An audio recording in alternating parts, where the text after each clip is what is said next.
Mick and Sam, taking you to Jungle Land. Bengals pride, it fills the air. Every week we're always there.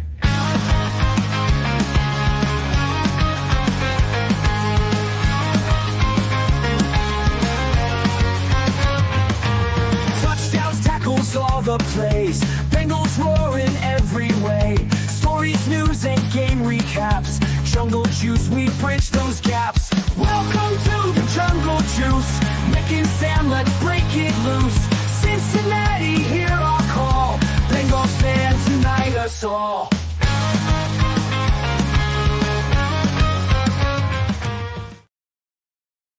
Welcome into this week's edition of the Jungle Juice podcast. I'm Sam. He's Mick. Mick, how's it going? It's been really rainy and just kind of disgusting here today. I don't know if it's the same there. Disgusting year. I agree. No, it's just hanging out, just reeling from what we watched on Sunday, and boy, do we have a lot to talk about today. Yeah, it was not the most fun experience we've ever had, is it? I don't believe so. In fact, it was one of those that, and I don't know, I haven't had a Bengals game like this in a long time. In a very long time, where there was a moment where I legitimately just started laughing. You know what I'm talking about? This is just so absurd. I don't know what to do. I'm just having an evil laugh of sorts. And I couldn't tell you the last time I had that for a Bengals. I mean, it really was the comedy of errors during that game. And really the last game I can maybe think of doing that. Of just thinking of how absurd this was probably the 2018 game against the Saints. Where it was a different comedy of errors, though. They were just giving up bomb after bomb after bomb after bomb to Drew Brees, Sean Payton, and anybody else that was on that roster at that point. I can't even remember that far back. But yeah, I mean, really, it was that. I mean, that was the game that got Terrell Austin fired, right? During that 2018 season. That's how bad the defense played. This was a comedy of errors, I guess. I'm definitely more on the offensive end of the ball. I did not do any research, but was this the most amount of fumbles the Bengals have ever had in a game? I don't know. You'd have to go back and look. But before we get into the game here, let's just, because I think there's plenty for us to talk about. I don't want to get ahead of ourselves when we get into the game itself. I don't know. In fact, now you're just wanting me to go to Jay Morrison's Twitter, because if there's a guy that knows the answer to that or has found the answer to that, it is Jay. But right now, I feel like I would have seen that if it was, and I'm going to say probably not. But and it is 3 fumbles. There's probably been games before where we fumbled 3 times in a game before. The Bengals did have the 90s. Yeah, I mean, this is definitely the most fumble heavy game I've seen from a Bengals team in a while. In a long time, a very long time. You did have that one game, too, a couple of years ago where Darius Phillips fumbled 49 times on punt returns. I think it was only 2 fumbles. That was 2 lost fumbles. But it was the same guy doing the same thing both times, so it felt like... Actually, I think the Bengals fumbled twice in all of that season. Didn't Joe Mixon... Yeah, in that game. It was both Darius Phillips, wasn't it? And it was both in all... Yeah, they were both in that game by Darius Phillips, in which we also attended. It was a good game. Very good game. It was. Much better than the game we watched this past Sunday. Yeah, and let's coming up on today's show, we are going to talk about that debacle in Minnesota, because I think that debacle, disaster, whatever word you want to use, fire, literally shit show. There's a bunch of different ones that you could use to describe. Yeah, that's how much it made me feel, Mick. That's how much it made me feel. There's a lot of it for it, and then leading into Denver. But I think there's a lot of questions to come of it. I think you've seen in social media a lot of fans panicking and so on. Is that legit? Are we overreacting and so on? We'll discuss all of that. And then, we'll come back. We'll start the show on a little bit of a somber note. But first, we do invite you to follow us on our social media channels, Facebook, YouTube, Twitter. And we're also on your favorite podcasting platform, so Spotify, Apple Podcasts, or so on. And make sure you give us a 5-star rating that way so more people can find our show. That way, we really do appreciate when you do that. Timothy asks the first question of the day, Mick, and I'm just going to drop it to you. Can we bring back Vontaze Burfict? Is he going to call plays? He is a defensive assistant for Yeah, is he like UNLV. linebackers coach for UNLV Defensive right now? assistant. Okay. Defensive So pretty assistant. much linebackers coach. Correct. Yes. Correct. For Dan Mullen. For Shout out. Dan Mullen. Shout out. That guy never should have gotten fired from Florida. I watched a little bit of the end of their game against Miami, Ohio. I was flipping through the channels, and that was a close game at the end. So I was like, you know what? I'll watch a little bit of that. But let's start off on a little bit of a somber note. I think in Huday, Mark and Lisa, appreciate you for joining us. I know I can probably speak for you in saying that I was shocked and deeply saddened yesterday when I saw that Rudi Johnson had passed away at the age of 45. Yeah. I mean, wow. Because, I mean, like, for, obviously Mick and I are both the same age. We're both 28. We both really started becoming fans, when Carson Palmer got drafted, those early years, the Marvin Lewis era is when we started really becoming Bengals fans. I think my first memory of really Bengals games was the first year of John Kitna when he started the entire season after they drafted Carson Palmer. And then, when we really started getting into it as in the diehard realm, it was, the playoff team when Rudi Johnson was a running back. And, Mick, I've talked about this on the podcast a lot. I felt a bigger connection to the offense as well because my next door neighbor growing up was Bengals fullback Jeremy Johnson. So when I heard about Rudi passing away, it was like, whoa, wow. Like, I just didn't really know what to say. Yeah, I mean, I think it definitely caught us all by surprise. Like you said, I mean, that's who we really grew up watching. I think the first year that I actually started caring about the Bengals football and actually being a diehard fan was the year that Rudi really took the reins from Corey Dillon. Corey Dillon, I think, was hurt for a good portion of the 2003 season. That was Marvin Lewis's first year, the year that we drafted Carson, and he sat behind Kitna, like you said. And Rudi Johnson took the reins and was, I think, a fan favorite pretty much his entire time that he was here in Cincy. He had some really good seasons.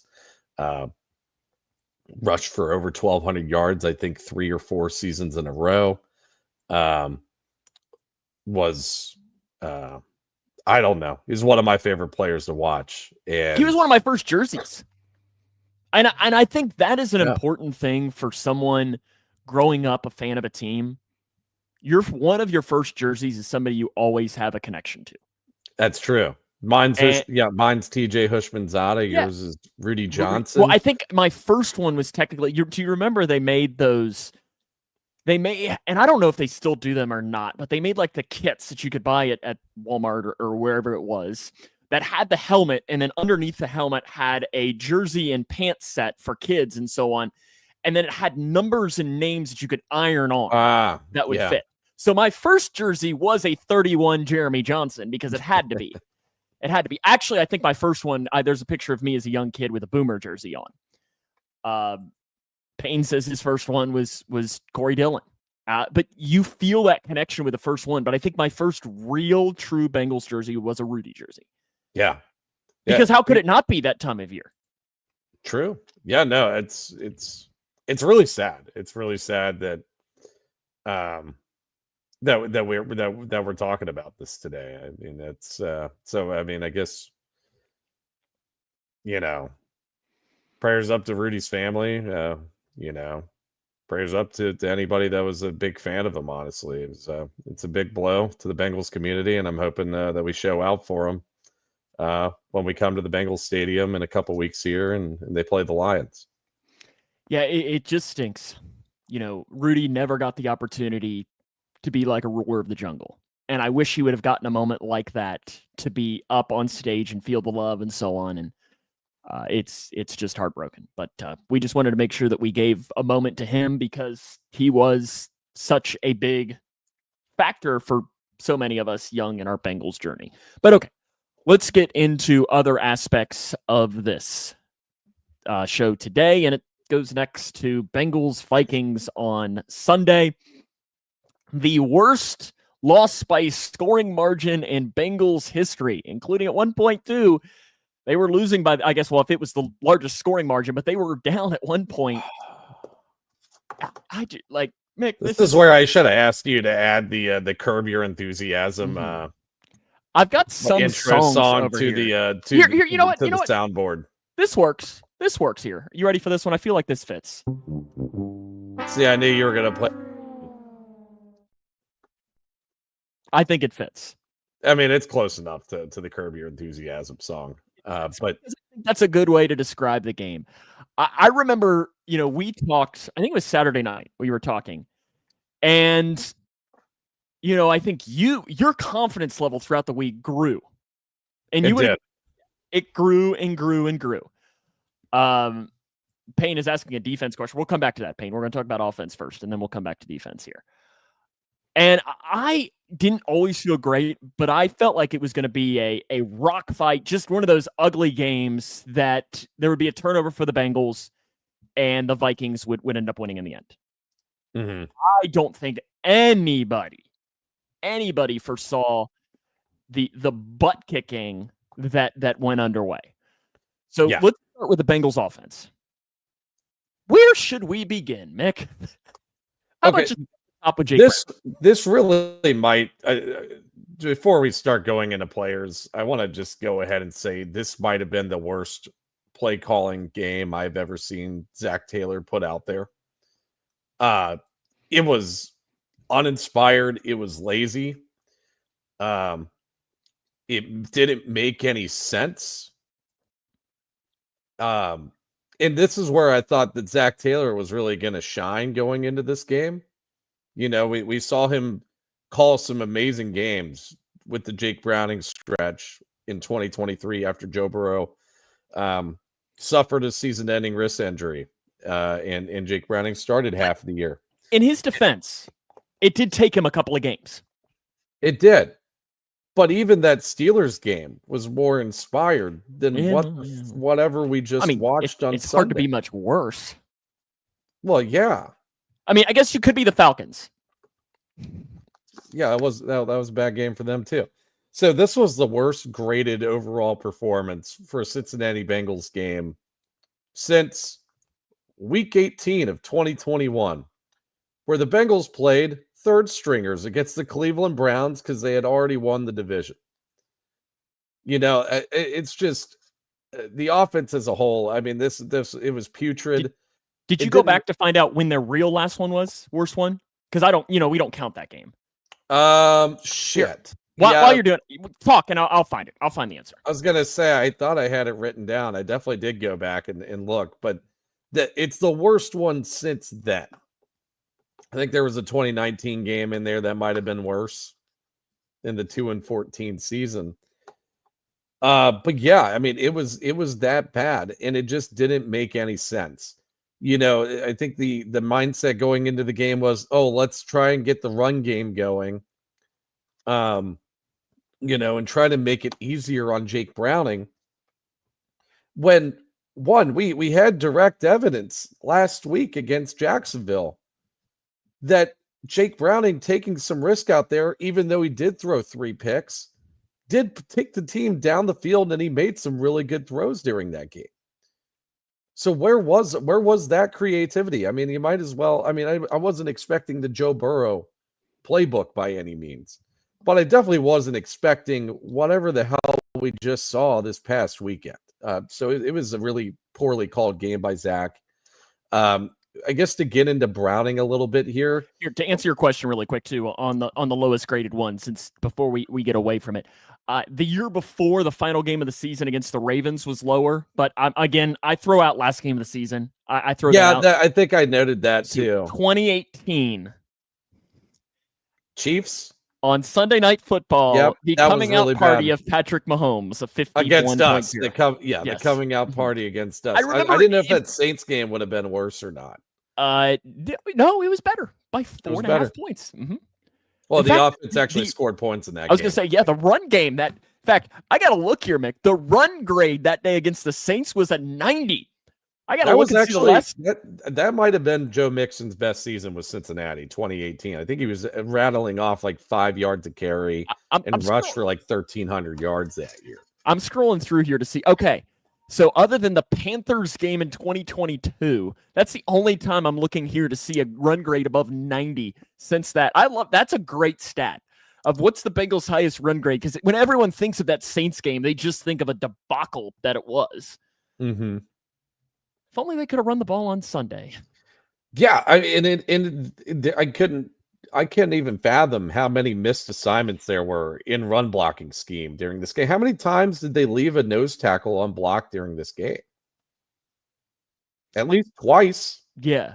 3 times, 4 times. I mean, it was. How about let's just start with the run game, because I think it's the worst part of it, and then we can come back to Jake. Because I think the run game, let's start bad and get better. I use better lightly, obviously, but I think run game's the worst of this. Last week, I asked you this. I said, since going 7 for 29 in the opening drive, 4.1 yards a carry, Chase Brown now is 40 attempts for 64 yards. 40 attempts for 64 yards. That might be the worst. That might be the worst stat line I've ever seen from a Bengals running back. I mean, I use this, and I'm joking when I say this. I already know that probably somebody in the comment section is going to get mad. Mick, you or I could almost do better than that. I know. No, we couldn't. It's making a joke. Before, I remember a couple of weeks ago, you made a similar comment, and somebody got mad at you in the comments. So we're joking. But in all seriousness, it's what the hell? Yeah. It makes no sense to me of what's going on. Is it and we can't. I'm tired of blaming the offensive line coach in this case. It's just it's a tired scapegoat at this point. We've already scapegoated 2 offensive line coaches, and other variables have still been there. Zach's still been there calling the plays on this offense, but yeah, I mean, we just didn't see any creativity in the run game. We didn't see. We saw them change things up. They were running a little more. They were trying to run outside most of the game instead of doing inside zone plays. I do throw without laces. I have small hands. Pain. Anyways, we just it was putrid. It's like, and also it's just like, that run blocking in your run game hasn't worked at all first 3 weeks of the year, but we're going to make that the focal point of our offense now. You mentioned the run grading, the run blocking grade. Here's your stat for you. The Bengals have the worst run blocking grade via PFF in the NFL by nearly 10 points. Yeah. That's and it's tough. If you don't know PFF grades, it's tough to explain just how much that is.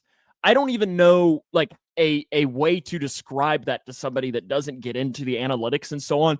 That is a ginormous difference. Yes, it's a huge gap. It's a very big gap between them and who's the second worst. I honestly didn't even pop up. I do have here, though, PFF also rates them as the worst overall run game. The worst there is the Patriots. Third worst, though. Are you looking at it? Because if you aren't looking at it, I want you to try and guess who has the third worst run game. It's I already have it up. Okay. Baltimore, which is just intriguing, because if I'd have told you that, hey, Mick, the Bengals are only 2 spots behind Baltimore in run game grade, you'd be thinking, hey. Oh, man. Yeah, the run game's going pretty good. Quite the opposite. Quite the opposite, in fact. Yeah, I mean, and we knew Brian Flores was going to throw out some crazy looks on this offense, and he did. He sent blitzers quite a bit. Definitely had Jake Browning on his toes the entire game, but you never found a way to get out of that at all. You really just laid down and died, and let Brian Flores dial up whatever the hell he wanted on you, and it worked. So yeah, I mean, I don't really know how they're going to be able to fix this run game. At this point, I'm kind of erring towards, you know what, just air rated with Jake Browning. If he throws 2-3 picks a game, so be it. But hell, you've got to find a way to get this ball going down the field. They average 3.3 yards per. Wait, I see 3.3 yards per play. If you put that out over a series of 3 downs, that's not even 10 yards. That's like getting a 3 and out in every drive that you play. It's just Is it that was bad? terrible. Yeah, it's not great. I'm surprised we put up points Not great, Bob. in that game. Now, here's the question for you. And sample size means a lot in this. But does Chase Brown deserve more blame to an extent? Because you saw Samaje. Samaje had 4 runs for 21. Now, 5.3 yards per carry. Again, small sample size. Completely understand that. But I feel like those 4 runs were decently productive for him. Yeah, I mean, so after kind of looking at the tape a little bit, I don't know if that's necessarily the case or not, because there are some holes that I think Chase Brown probably could have hit. He either mistimed holes or he just didn't hit the right ones. But there were a lot of plays in this game where run blocking was absolutely busted and he couldn't do anything, right? And that sucks. Like, it's no other way to put it. Chase Brown still hasn't been great. His yards after contact numbers are abysmal right now compared to what they were a year ago. I mean, they're even worse than what Joe Mixon's were a couple of years ago, and Joe Mixon was towards the worst running back in the league in that department. But no, you're just not seeing any explosiveness right now out of Chase Brown's game. The part that is intriguing to me, and honestly, I don't have the stat in front of me, Mick, so it might be completely and utterly wrong. And while I'm talking, I'll try to put it up. But I feel like they're not even trying to use Chase Brown in the screen game, really, either. With this, I'm looking here, Chase Brown, okay, he has 11 catches for 43 yards. But I feel like, the screen game is the run game, in my eyes. It's an extension of it. Yes, I agree. It is a glorified run in a lot of ways. You're marrying the run and the pass with that. And then, I don't know that we really saw that at all on Sunday. And when you have a team like a Brian Flores team that, like, Payne said, is literally engage-aiding a lot and just saying, brother, stop me. That's where you wish you could drop that little screen in. With the athleticism of Chase Brown, you could maybe have them back off and do something. Yeah. I guess he had 4 catches for 17 yards. Yeah. And then just part of me, and this is also just a random thought that came in my head. If Brian Flores were doing engage aid all day and Joe Burrow was out in the field, Joe Burrow would be licking his chops the entire game, right? Like, he would. There's no way Flores would be, sending as many blitzers if Joe Burrow were out there on the field. And kudos to him for just game planning for making Jake Browning's life as miserable as he possibly could have made it. But see, I hate that. Jake seems like a nice guy. Couldn't he have just, played cover 3 the entire day and let Jake pick him apart? I feel like that would have been nice of him. Jake was coming back to Minnesota. Could have been a nice guy, right? I also agree with you. That home and away effect between us and the Minnesota Vikings is wild. Is a real thing. But it seems like every time we play them here, we're not blowing them out. It's always a close game, but we always end up winning. I can't remember a game that we've played in Minnesota where we haven't been blown out. Because you had this game, you had the 2017 game where it was so bad that the day after, Adam Schefter was pulling out fake tweets out of his rear end, saying that this is Marvin Lewis's last year in Cincinnati. We have the 2009 game where Brett Favre just completely annihilated the team, and Carson Palmer threw for under 100 yards in that game. So yeah, I mean, I think that home away effect maybe has something more to do with it than you think, or than I thought initially. I would love to, and this will be a summer show for us. I'd love to do that Schefter's tweet was true. Who do the Bengals hire that offseason, and where are we now? Kind of thing. I think it would be kind of an interesting look as to who they would hire. We obviously don't have the time for that. Let's talk Jake Browning right now. 19 of 27, 140, 1 touchdown, 2 interceptions. Honestly, you look at the grading, Mick, he didn't grade poorly. I mean, a 64.7 by PFF, that's fine. Is it great? No, but it's not as bad as I think some people think he played. His first interception was a tip ball. There wasn't much. I think the first interception was just an unfortunate thing that happened. It's the NFL, I think, was his. Now, the second one wasn't great. But I don't think Jake played that bad. No, I mean, he was the third best player on the offense. I mean, it was a pretty low bar for getting to that point. But no, I don't think Jake was necessarily the problem in this game by any means. Um, yeah, he had 2 picks. He also the offense just he was the quarterback of the offense. The offense was pretty abysmal, pretty much for the entirety of the game. But no, I don't think he played bad by any means.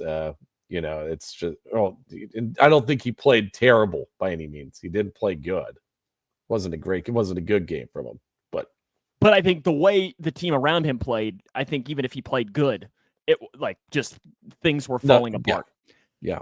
The question in the storyline that has been surprising me again this week is and I even saw an article from James Rapine, and he brought it up saying, should the Bengals float a 6th or a 7th round pick to the New York Giants for Russell Wilson?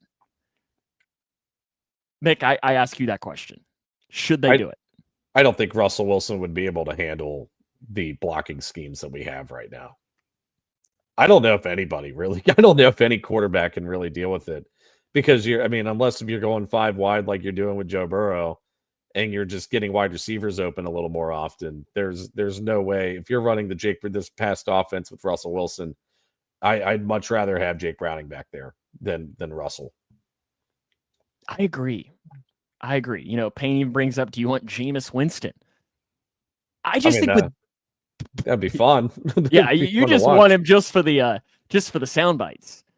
I mean, I just want it for the just chuck it to your wide receivers game. Honestly, that's just because he'll give your wide receivers that he'll just throw up 50-50 balls like they're nothing, right? And I mean, the pro to a guy like Russell Wilson is that he can throw deep, and you just want Jamar. Maybe there's your Jermaine Burton. Yeah, there's where you could get him on the field, buddy. Just run deep, let Russell throw it to you. I just don't. I mean, barring an injury to Jake Browning, what's the percentage chance that they make a trade for any quarterback in your eyes? I don't think there's 1%, 5%. Okay. If Jake Browning was the clear problem of this and the team was playing well and Jake Browning was the one that was sabotaging this game and losing this game for the Bengals, maybe there's a different conversation to be had, but he wasn't the one that was sabotaging this. I mean, it was play calling, run blocking, just running the football in general. He committed 2 turnovers. One of them wasn't really his fault. The other one was. He only had 1 turnover worthy play out of all of his attempts that he had back there, which was that second interception. So I don't think Jake Browning was the problem in this. If he's the problem, go out and maybe find a different solution. But it wasn't his, he wasn't the issue at hand here. The turnovers is where I want to go next. How concerning is that? Because, I mean, you look, and I know, fans were upset at Zach Taylor post-game for being like, well, if we didn't have those turnovers, it would have been a different game. No, it wouldn't have. In some instances, I don't think Zach is wrong. Because you take away those, because you think they're driving down the field, Noah Fant fumbles, it's returned to the house, you go down there and you score, what is it, 17-10, right? At that point? And you get the ball to start the second half? So you're thinking, hey, maybe this game's different. But obviously that didn't happen. And I mean, you look at the Isaiah Rodgers thing. I mean, that dude had one of the best defensive games in NFL history. It might have been the best. It's the best PFF graded game. A 99. 99. It was a 99.9, I think. Yeah. Literally a perfect game, which you don't ever see. So, I mean, in some instances there, is it tipping the cap to that? And I guess the way I'm asking for this is, like Lisa said, things snowballed. Does that make you feel like, does that take the panic level down just a little bit because it got so bad so quick? Or does that bring the panic level up? Yeah, no, I don't think it brings it up. I think that, I do agree with Lisa. Things really did snowball out of control. I do think it was a fluky game. I don't think the team is going to be putting the ball on the carpet 3 times a game. It was just one, the Noah Fant fumble was A great an play. incredible play by Isaiah Rodgers. Like, that was a perfect punch, recover, and I don't think anybody even knew what happened because it was done so swiftly by Isaiah Rodgers that really nothing could have been done about that one. Now, the Jamar Chase fumble and the who was the other one? Samaj P. Ryan, was that the other fumble? Yes, and he recovered. Didn't they recover that one? I can't remember if they did. Yes, they did recover that one, I believe. But yes, I think that I don't think they're going to be doing that week in and week out. But the only reason I do have a little bit of pause for concern is that, are we really going to see this uninspired of offensive scheme against defenses? Because it's not getting any easier down the road. You're playing Denver, who had a top defense last year, and their defenses look pretty solid this year. You've got Detroit coming up, and you know how well that they've played. They just took it to Baltimore this past Monday. You've got Green Bay, who is maybe the best defense in the league, not named the Cleveland Browns. So you got to find a way to. I know Pittsburgh might not be what they have been, but they still have Watt. Yes. They still have a good pass rush, a very good pass rush. So and then the Jets after that, who, you know what they can do. Oh, and then after that, I guess the Bears. Maybe that's when you bring it down, but it's not like that Bears defense is awful. Oh, they're not very good. Yeah, they're not good. That's the first time you're going to play a defense that is not good. I think it's safe to say. So I'm hoping that Zach takes some lessons from this and at least plays a little more aggressively as the play caller of this offense, because you're not going to win games with Jake Browning as your quarterback playing conservative like this and have him try to be a game manager and try to get the run game going. The offensive line wasn't all bad. Amarius Mims had a pretty solid game. It was his best graded player on the offense. Solid game blocking. Other than that, not a lot of positives to bring from the offense. I wanted to end on a positive there, though, Mick. Well, at least us talking about the offense. That's a positive. Yeah, I mean, the right side of the line looks fine. Not only Reisner was pretty decent. Amarius Mims, but Dalton Reisner also looked good before he was injured. And I'm assuming I didn't look up the news. Is he good to play next week? We won't know until tomorrow. Okay, because you have to think injury reports are delayed today because the game's Monday. But like I told you Monday or Sunday or something, he spoke after the game, which if it is a serious injury or an injury that you think you might miss a game or two, it is very, very rare for a player to be available or speak post-game because they're usually in the back getting treatment. Yeah. And the game might have been, and the game was lost at that point where they were like, let's just go ahead and get Jalen Rivers some reps out on the field and see what he can do. But no, Reisner played pretty well. The rest of the offensive line was pretty. We're ending on a positive. We're ending positive. We're ending positive. We've got negative on the. Let's talk about the defense now, because it wasn't that bad. In all seriousness, I don't think. Good, no. They were put in some tough situations. But, I mean, Oren Burks graded extremely well, did a lot with his snaps. But to me, one of the biggest standouts of the defense was it was one of the first times in a game that I've gone, nice play, Myles Murphy. Yeah. I mean, that was encouraging to see for sure. To kind of accentuate on the run defense, I thought Cam Sample had a couple of really nice run stops in the game. Tackling wasn't terrible. I don't think tackling was much of an issue. I did think on run defense they were out of position quite a bit, and Jordan Mason did rattle off a decent amount of yardage on some explosive plays. Pass rush, like you said, wasn't bad. The issue with the pass rush was every player. It felt like every player that was in the pass rush unit stepped up, other than the one that you really needed to be a game changer in the pass rush and Trey Hendrickson. But you did see good plays out of Chris Jenkins. In his defense, he went against one of the best left tackles in the game, and Darisaw. It's one of the best tackle units Mm-hmm. in the game with Christian Darisaw, and then having Brian O'Neill on the other side. I mean, that's a great tackling tandem right there. And I think Osai kind of handled business decently against Brian O'Neill actually during the course of that game. And that was a really good offensive line as a whole. It's a good offensive unit. It's a well-coached unit.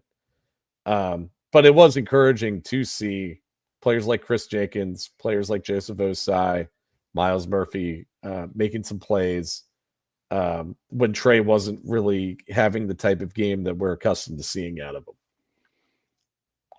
It doesn't help to when your star corner, or probably shouldn't use the word star. Your volatile corner. Your number one corner gets hurt in practice and can't play. That doesn't help. And the coverage I thought was decent. Because I think, like Freddie said, I think he's, defense played great considering. Like, they were on the field the entire game, like Lisa said. And there were a lot of issues. And a lot of it you can't put on them. Yeah. Yeah, I agree with that. I mean, the pass rush wasn't getting home. I mean, it was better from other players. It still wasn't getting home like it needed to be in this game to make life a little bit easier on the corners and the safeties. Middle of the field coverage was particularly bad. TJ Hawkinson had a really good game. I should have started him. Yeah. Him. I started him and I beat you in fantasy. You would, yeah. But yeah, I mean, it's just the middle of the field. There was problems with that, with Logan Wilson, Demetrius Knight, especially in coverage. Jordan Battle did not have a good game. The outside the hash marks, I thought they looked okay. But yeah, that was just the loss wasn't on the defense this time around. Even though 48 points were hung up on this team, it wasn't necessarily the defense's fault. 14 was not on the defense, though. 14 wasn't on the defense. Exactly, because that was on offense. And that I hate that the defense gets that goes in scoring defense. I hate that because literally they could not have done anything to stop that. Yeah, they weren't even on the field. Not even on the field for that. But we talked about over the summer. I think I asked you a couple of times, what does this need to do? Where does this defense need to rank for this team to have success moving forward? Now, obviously, this conversation was primarily predicated on the fact that Joe Burrow would be the starting quarterback. We're not that lucky. But right now, overall PFF grade for the Bengals, 14th in the league, which I think is exactly about where we said this defense needs to be for the Bengals to have a legitimate shot. And you look across most of those gradings, they're pretty much middle of the road at everything. They're not great at anything. They're not particularly terrible at anything. They're average, which I think is what Bengals fans have been wanting through the first 3 weeks of the season. Yes. Yeah, I don't think the defense has been disappointing, really, the first 3 weeks of the season at all. I mean, I think that the problems on this team are on one side of the football right now, or the big problems. Got anything else, or should we jump into Denver? Let's jump into Denver. Okay, from disaster to Denver. Did you like that for the name here tonight? I think it works pretty well. Disaster to Denver. ChatGPT come up with that for you. You don't have to give away all of my sources there, Mick. Gosh, you're not supposed to give away everything. But yes, Bengals take on the Broncos in Denver, 8:15 p.m. Monday Night Football on ABC. So this will not be on ESPN because this is one of the doubleheaders. Joe Buck and Troy Aikman, though, will be on the call for the Bengals and the Broncos. Alex Moore will be the official. Do you have your best Alex Moore Bengals moment, Mick? No. Good, because this is his first game as a referee. Okay. For the Bengals. Bengals. Okay. Trying to get you there. Yeah, this is his fourth ever game as an official. He has, though, his officials have thrown the second most flags in the NFL, trailing only Ron Torbert, which we didn't talk about him, but we're not. You know what? It's behind us. Injury report, we mentioned there's nothing for us to report yet because we're 1 day away. So we'll have an injury report tomorrow. Hopefully you get CTB back. You just need that extra weapon on that defense. But I think other than that, you're expecting to be relatively healthy, obviously, other than number 9 on Monday Night Football. Bengals offense against this Broncos defense. I think we got to start with pass rush for the Broncos. Better buckle in, right? You've got Jaquan McMillan out of the slot. He has very high pass rushing grade. Nick Bonito, Jonathan Cooper. I mean, this is a good pass rushing unit. Yeah, it is. It's not dominated by one guy. It's just a lineup of a bunch of solid guys that you just mentioned that really do the work here for this unit. I think Vance Joseph does a pretty good job of dialing up pass rush when he needs to get it, and depending on what type of line we get, it might be a pretty troublesome game for this offense once again. I mean, Pat Surtain too. When you step back, grading wise, not been great this year. No, but we've still seen him be an elite corner, and you better believe he'll probably be an elite corner on Monday. The stat that here I want to look at is last year's game. When you look back to that, Riley Moss, one of the corners for the Broncos. T. Higgins against Riley Moss last year. You ready for the stat line? 7 catches for 101 yards. T. Higgins ate his lunch. We've yet to see a T game so far this year. Maybe we'll get one this week. Yeah, I mean, I think that they're going to have to dial up something and try to attack that part of the secondary, because Riley Moss against T. Higgins is a clear mismatch, like you just said. And you got to find your advantages where you can get them. Pat Surtain's going to be lined up against Jabbar pretty much the entire game. They have good slot play with McMillan and also Jahdae Barron, their first-round rookie out of Texas. Who you love. Who you and I both really liked coming out of the draft. They got a good safety duo too in Talanoa Hufanga and Brandon Jones, and a decent linebacking unit too. Justin Stradad's had a pretty good start to the season here. So it's you got to find your advantages where you can get them, and we have no reason to think that the run offense is going to get much better this week, especially against that front seven. So, yeah, this is going to have to be a Jake Browning airing the ball out type of game. Flipping sides to the other side, this Broncos offense, Bo Nix, he's been fine. I don't think he is, a lot of people were jumping on the Broncos as their team to surprise, the team that would maybe compete to win the West. Bo Nix, da-da-da-da-da. He's not been that. 64% completion percentage, 535, 5 touchdowns, 3 interceptions. He's the worst graded quarterback in the league right now. Yeah, he's graded, like 46 or something, right? 44. Yeah, even worse than that. They can run the ball, though. J.K. Dobbins is seemingly returning back to his Baltimore form, averaging 5.4 yards per carry. And your boy, R.J. Harvey, 6.2 yards per carry, but not a lot of attempts. Yeah, I mean, he's been kind of the spell for J.K. Dobbins throughout this point of the season. They've got a really good offensive line that our front seven's going to have to deal with. I mean, if you thought Vikings offensive line was tough to go up against, the pass rush wasn't necessarily getting there during that game.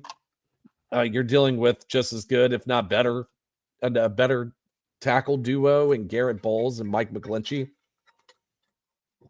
This is one of the better offensive lines in the league. Yeah, it might be the best offensive line in this league.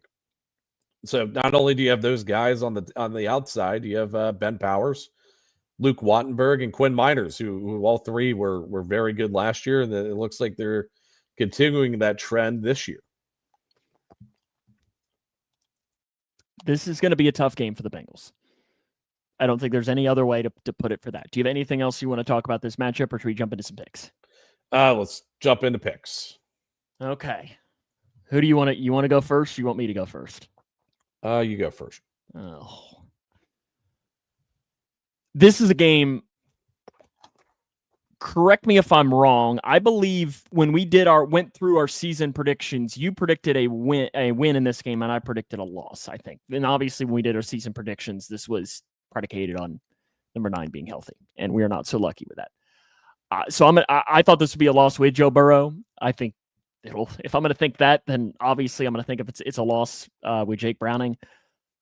I'm a little worried. I'm going to go Broncos 27, Bengals 13. Okay. I think it's going to be a little bit closer than that. I hope you're right. I do think that Zach's going to bounce back with his play calling. I think that he is going to find a way to get more explosive plays down the field against this unit because he has to at this point. And so I think I think it is going to be a bounce back game. I don't think Bo Nix is going to is going to demolish this defense by any means. I actually like this defense matched up against Bo Nix quite a bit, or against this, quite a bit. So I'm going to go 23-20 Broncos, but I think it's going to be a more encouraging game than what we saw this past Sunday. Lisa says Bengals 14, Broncos 13. Ooh, low scoring rock fight. What do the Bengals need to do to win? Like, what is it? What are you going to look for? I always like, asking the question of, if I just gave you the box score or the PFF grading or something, and you did not know whether the Bengals won or lost, where would you be looking to see if they won? Do you get what I'm asking with that? Yeah. I mean, so what I'd be looking to see if they won in this game, I think that this is going to have to be a Jake Browning airing it out kind of game because that front You're seven not going to run the ball against this. This front seven's too good for you to try to do what you did last week. So trying to expose some weaknesses in the secondary potentially is probably the way to go about it.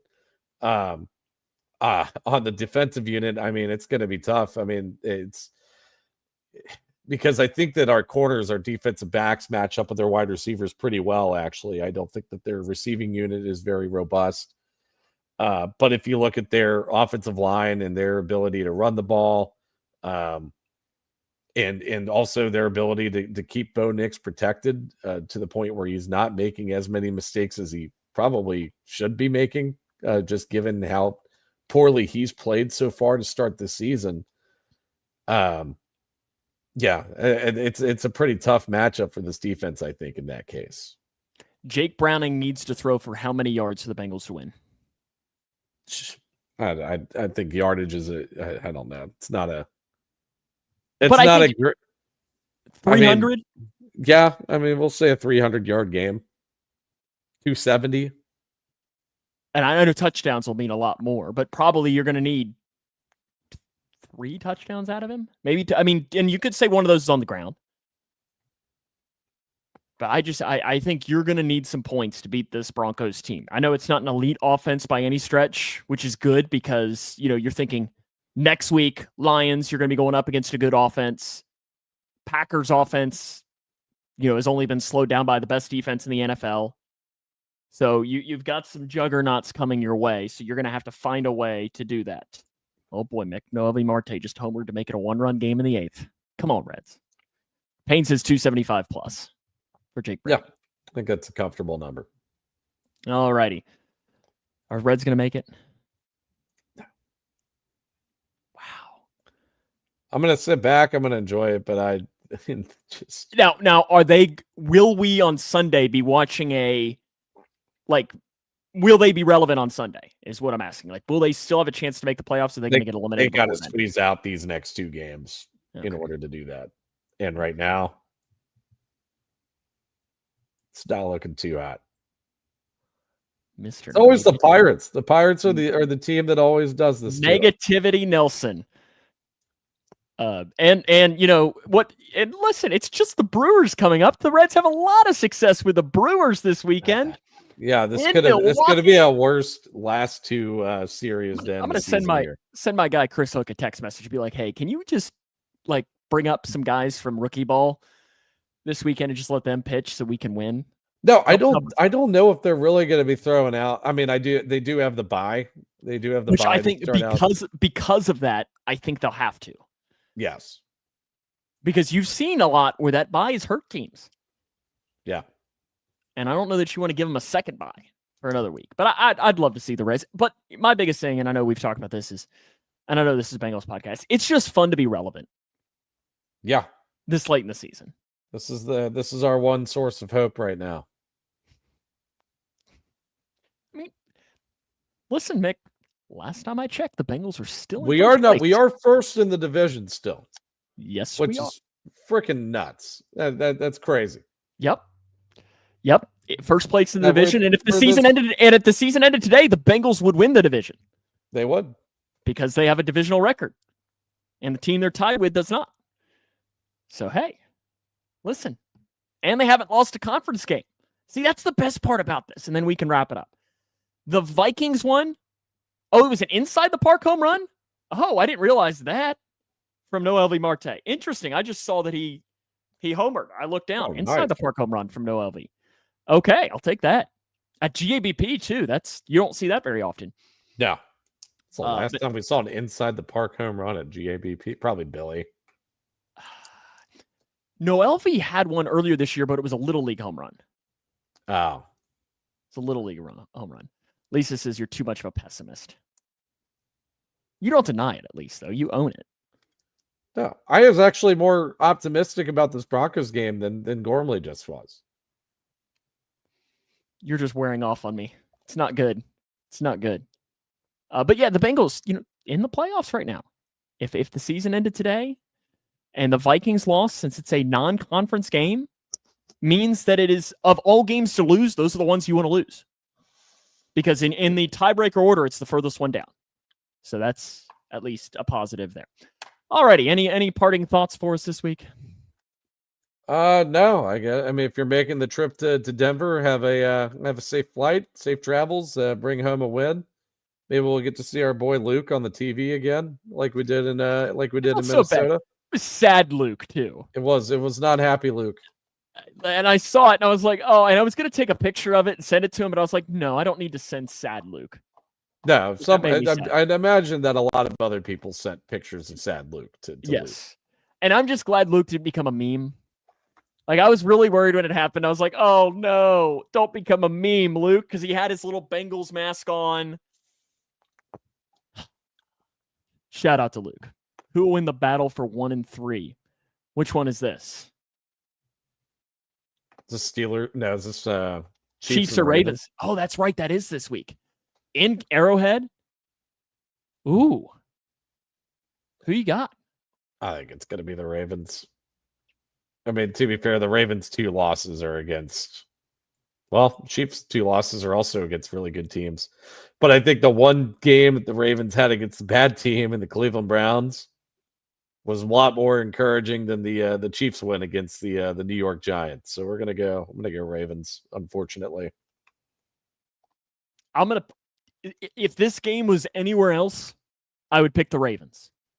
But since it's in Kansas City, I'm gonna pick them because when's the last time they've lost back-to-back home games?